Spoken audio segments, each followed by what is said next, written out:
You must remember this. A kiss is still a kiss. A sigh is just a sigh. The fundamental things apply as time goes by. And when two lovers woo, they still say I love you. On that you can rely. I think Ilse Koch, or the Redheaded Devil, as she was sometimes called, may be one of the most sadistic evil women that I have ever heard about. Ilse is a serial killer during World War II that loved to torture her victims. Maybe not officially named a serial killer, but to me, she definitely was. I mean, the serial killer Ed GEIN basically got his ideas from her after reading books about her acts of skinning people. Yes, I said skinning people.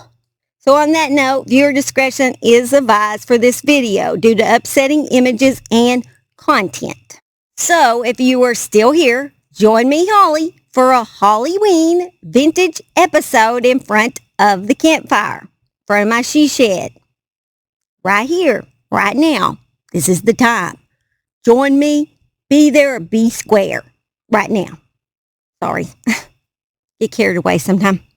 Ilse was born in Dresden, Germany on September 22nd, 1906 to a factory foreman. At 15, instead of going to high school, she went to a trade school and learned bookkeeping. Not long after that, she joined the Nazi Party, in which her dad did not approve. And as usual, dads are always correct. We know that. She was very attracted to the Nazi soldiers. I guess she loved a man in uniform, but couldn't she just done like me and just married a fireman or something? Like, what do you need a Nazi for? She soon met an upstanding Nazi soldier named Karl Koch. This is being said sarcastically. Honestly, I thought at first his name was pronounced Koch. And I thought, no wonder that boy, he must have been bullied as a child, and that's what's wrong with him. Or, like, what could go wrong with this story? The last name Koch. But, nope, I pronounced it wrong. Karl was anything but upstanding. He was a very sadistic man that enjoyed torturing the Jews and other individuals that were forced to be in the concentration camp at Buchenwald. Karl once said any Jew who wishes to hang himself should put a paper with his prison number in his mouth so that his identity can be quickly established. Before Karl was assigned to Buchenwald, he had been working at a prison. Karl would literally have prisoners chained to dog houses, drink out of dog bows, kneel and bark when he walked by, like he thought he was important or something. And when I was thinking this, I was like, wonder if Ilse got that treatment. That's just me wondering out loud, but you will see why I wonder that later in the story. I mean, it might have been right down her alley. They were married in 1936. This was Karl's second marriage. His first wife didn't like his pro-Nazi stance. I guess when he met Ilse, he said that this was his kind of woman because she should like some sadistic shit. I don't know if he said that, but I'm thinking he must have thought that in his head. I'm improvising, okay? Karl was 10 years older than her, bald, slightly pudgy, but it didn't matter to Ilse. It was all about the uniform and the power that came with it. Maybe it was because her dad had worked in a factory, so she wanted the prestige and power that came with marrying a high-ranking soldier. Soon after marriage, Karl was made commander of the Buchenwald concentration camp. The couple soon became known as the Beast and Bitch of Buchenwald. The iron gate that led into the camp read, and I'm not even going to attempt the German word, I will just say it in English. The gate had the words, "To each his own," on it, but the message was clear to the prisoners. Basically that everyone freaking gets what he deserves. Freaking wasn't in there. I just added it for dramatic effects, okay? The guards were encouraged by Karl to beat prisoners with their fists, sticks, metal dog leashes, nail-ridden clubs, hoses, studded whips, shovels, rocks, or whatever else was handy. Isla enjoyed sadistic behavior as much as her husband, and maybe even more. She often would take children away from their mothers and have the children executed because she enjoyed seeing the pain that the mothers endured from this torture. Isla would prance around the camp in her fancy clothes and sometimes scantily, slutty dress clothes because she enjoyed the looks she received from the male prisoners of the camp.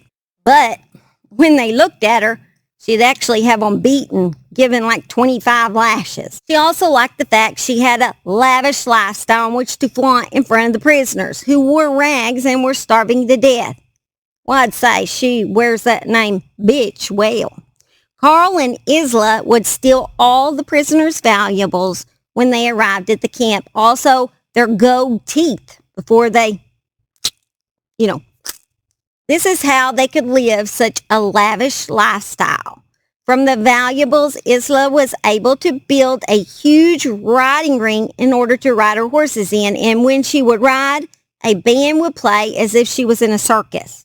I bet she truly did look like a clown riding alone and trying to be the high mighty hussy she was. She also had a zoo built. One inmate stated that he was cleaning out cages at the zoo when he ate some food meant for the animals and stuffed the rest into his pockets. At that moment, he said that Isla came up and ordered him to empty his pockets. As he was doing so, she began hitting him in the face with her riding crop, seriously injuring one of his eyes, all because he was starving to death. The animals were treated better than the inmates. It was even rumored that the prisoners were fed to the Himalayan bears they had at the zoo. You can see in this picture that the crematorium is right by where the bears exhibit was. Isla was a asexual deviant. She organized numerous orgies with SS men and their wives, forced male prisoners to rape female prisoners in front of her, and walked around the camp half naked or, like I said, in hussy clothes, provoking prisoners to make eye contact, which often resulted in death for them. She was repeatedly disciplined by the SS for her asexual behavior. Ilse was said to have been in an open marriage of sorts. She kept doctors and guards for lovers, all without her husband complaining, and had several children, possibly by different fathers. She was even sleeping with the next of command that was underneath her husband. He wasn't literally underneath her husband, like they wouldn't have a threesome. What I mean is he was under him in command, and she was sleeping with him too. Isla got around. Her husband, it seems, was not only okay with this, but pretty asexually open himself. It was suggested that Isla's husband had homosexual tendencies, or that at least had asexual contact with both genders. Of course, this was well hidden because if it was found out, he would have ended up as a prisoner in the camp himself. Sometime during this time, Carl contracted syphilis from his exploits and had the orderly shot that had diagnosed him to keep him from spilling the beans. One time it was said that Isla ordered a couple of prisoners to dig a ditch, and she stood astride the ditch with a short skirt and no underwear. And when they looked up at her, she beat them with her riding crop. She would often lay in her bed nude while prisoners served her food. She forced male prisoners to show her their privates and beat them there with a small stick. Sorry, man, I could just feel you cringe right there. When Isla's husband was away, she would bring out a group of male prisoners and make them strip nude, and then she would strip down to nothing but her lingerie and, well, lay flat on the ground apparently. And if she seen any of the male prisoners got aroused, she would have the guards take them and shoot them in the head. Quite the lady, isn't she? She enjoyed watching the prisoners get beat. She would stand at the fence and watch because it gave her a asexual thrill. 2 or 3 cases were reported when Ilse passed working details with her husband and their children, and the children wanted nice entertainment, which then consisted in having the group of prisoners chase around or crawling on their stomachs in the mud. A master sport to them. The family would then stand there and enjoy this picture very much. Whole family were freaking crazy. Although all these sadistic acts are horrible, we have not even got to the worst part of Ilse's cruel acts. Apparently, Ilse enjoyed a bit of arts and crafts. She was an artist, I guess, of some sort. You won't believe what kind of art. She is perhaps best known for her love of human skin and the horrifying arts and craft projects she used it for. After prisoners with tattoos or any that she didn't like that day were killed, the SS guards would tan their skin and then store it. They would later turn it over to Ilse, who supposedly used it to make book covers, gloves, and lampshades for herself and the other officers. It's also been said at times Ilse would skin the prisoners herself.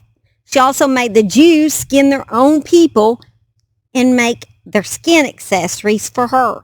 That's some sick son of a gun stuff. She even took to making shrunken heads and skulls for displaying in her house. These shrunken heads were displayed in her dining room. In her entire personal collection of ornamental human skin items, Ilse had one item she was supposedly most proud of, a lady's handbag made of human skin. She carried the bag for everyone to see. She is super proud of it. Like, hey, look, I'm just carrying a skin around on my bag here. Ilse would ride her horse through the camp, and when she saw a distinctive tattoo she liked, she would have the prisoner captured. The prisoner was then stripped of his skin or skint, preserving the tattoo, and then he was given an injection to kill him. That's insane. That is just super insane. Kurt Glass, a former inmate who worked as a gardener at the Koch estate, said that she got the idea she would like lampshades made of human skin. And one day, the inmates were all ordered to strip to the waist. The ones who had interesting tattoos were brought to her, and she picked out the ones she liked.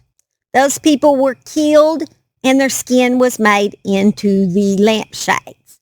She also used mummified human thumbs as light switches in her house. Although that was never proven, one of the inmates said that she did, but they could never prove that. I guess it was destroyed, perhaps. I'm not sure.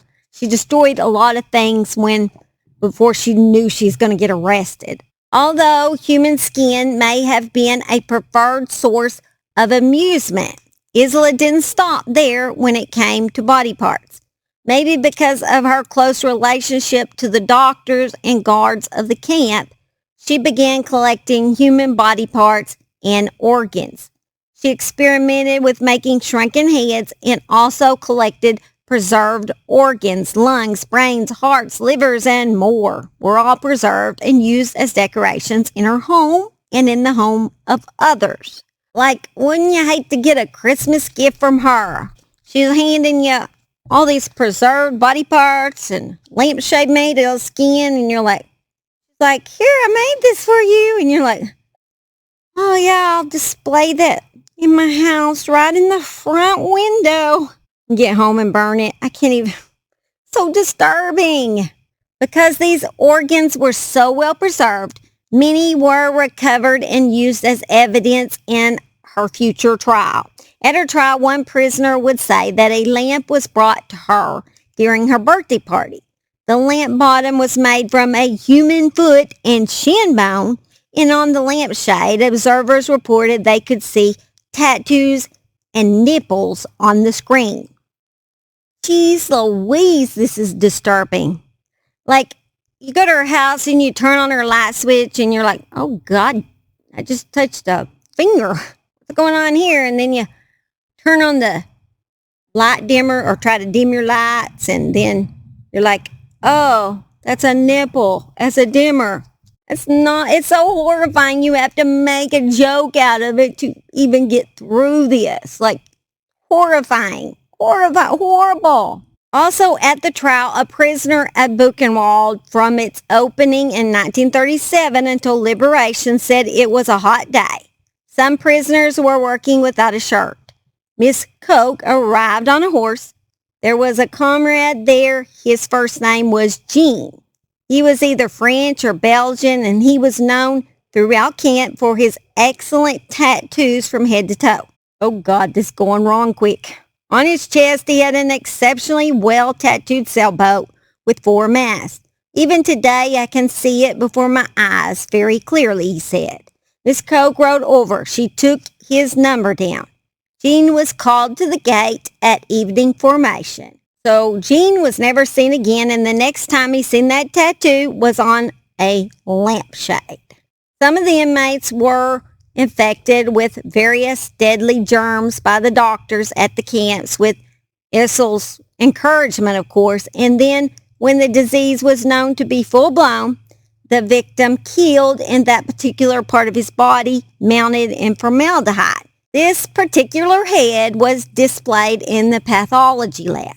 Another former inmate would say there were 2 lampshades in the lounge of the home of the Kochs, which were said to have been made out of human skin.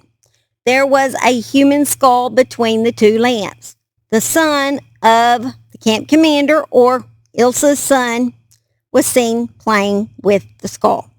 A Catholic priest described a day when Ilse came across a group of prisoners carrying heavy slab stones. The clergyman said that for unexplained reasons, she ordered an SS guard to smash a prisoner's head with one of the rocks. On October 14, 1947, she was found guilty of participating in a common plan to violate the law and uses of war. Ilse Koch stood before the court in a frumpy checkered dress and was sentenced to life in prison. Given what horrible people the Nazis were, it would make sense that anyone arrested for abuse of power by Nazis had to have been really horrendous people.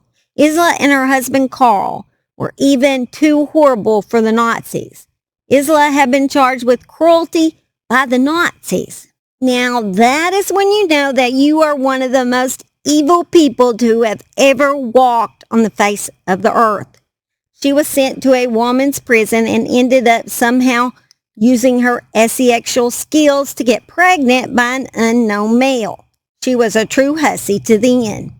The baby's name was and U, I don't know, UWE, and he was sent to a foster home to live. After she was sent to prison, she hung herself 12 years later.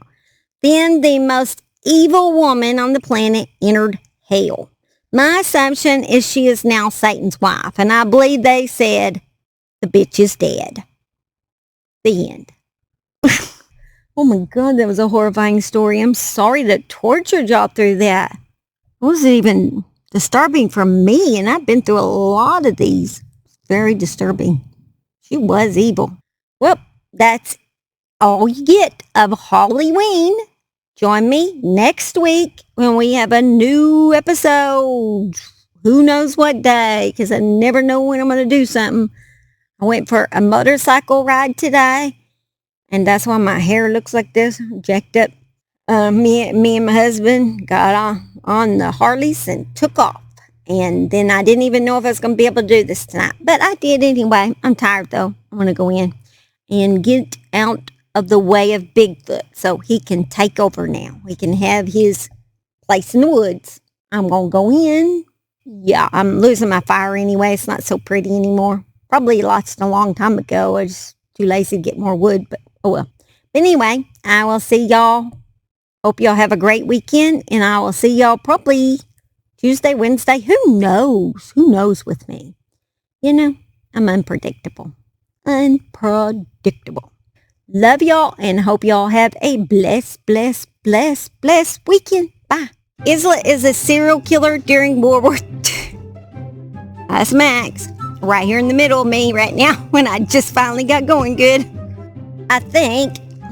So if you're still here, join me, Holly, for a HOLLYWEEN vintage. Oh, God. Not long after that, she joined the, well, screw the Jews party, I would say. I probably shouldn't call that. That's what they did to them. They messed them up. And she literally screwed the Jews, but I'm going to keep that out there. We'll start this back over. Buchenwald. And we know what that means in German, but it is one heck of a name. And I probably said slaughtered it. Buchenwald. Something like that. Buchenwald. I don't know. Honestly, I thought at first already devolved, but no, done that. Dude, done that. In the concentration camp at Buchenwald. Get that wrong every time. Buchenwald. It's, I guess, when he met Ilse. Shit.